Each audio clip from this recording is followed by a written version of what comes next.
Good morning. This is Dominic with TheBackVlog.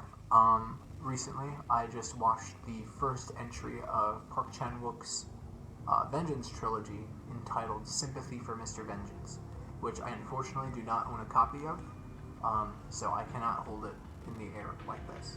But I do own a copy of Old Boy. I have the Neon 4K release, and I just watched this yesterday. I won't be talking about this in a video because I had seen this before, and this channel I want to mainly focus on first impression stuff.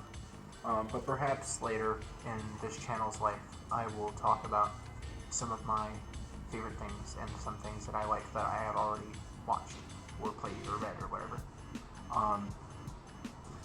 But Sympathy for Mr. Vengeance is really good, and it's really dark and really fucked up.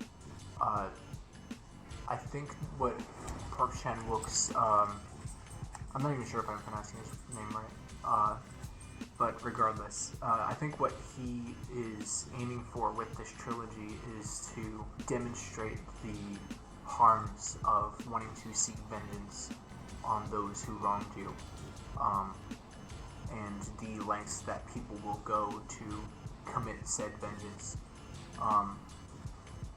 In this film, it seems like there's kind of like a dual narrative going on, and obviously the narratives coincide with each other, but there are two characters who are trying to seek vengeance, and you know, it's really upsetting because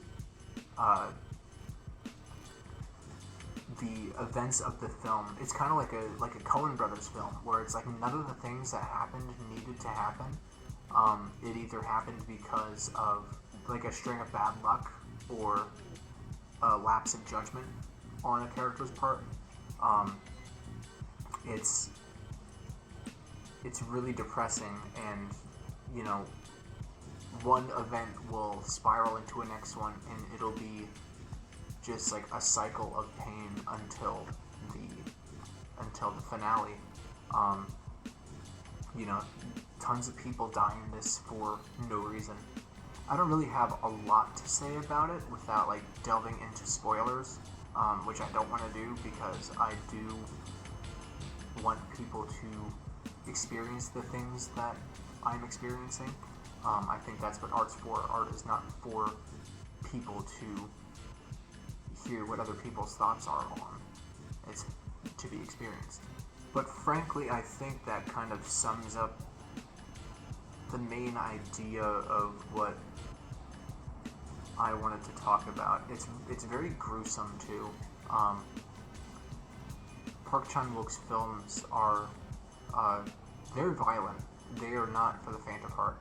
I'm pretty desensitized to violence and the like, but like it even has like those moments where I will wince at even just the thought of seeing it, because I don't know, there's something towards the end. It takes place in a river with two characters, and like it's like one of my things that like that makes me not want to see it. You know, like anything to do with like the eyes, not a fan of. Anything to do with fingernails, not a fan of. And the Achilles heel, which is the thing that happens in this film, not a fan of that. Yeah. To extend the length of this video, since I have already said my main thoughts on the film, I didn't really take any notes about it. I feel like if I did, though, that would have been the bulk of what I was talking about. I will sing my praises about the library system. Since I don't have this film, like a physical copy of it, I wanted to borrow it from a friend of mine. I have his copy of Lady Vengeance, which I will be talking about in the near future. But he could not find his copy of Sympathy for Mr. Vengeance, so I was like, I'll figure it out. So I went to my library, and they did not have a copy of it, unfortunately. However, like I said, libraries have streaming services. Well, I mean, some libraries will. You should discuss that with your local library. But my local library has a streaming platform um, where I can watch tons of things for free, and they have a great selection. And one of the films that they had to watch was Sympathy for Mr. Vengeance.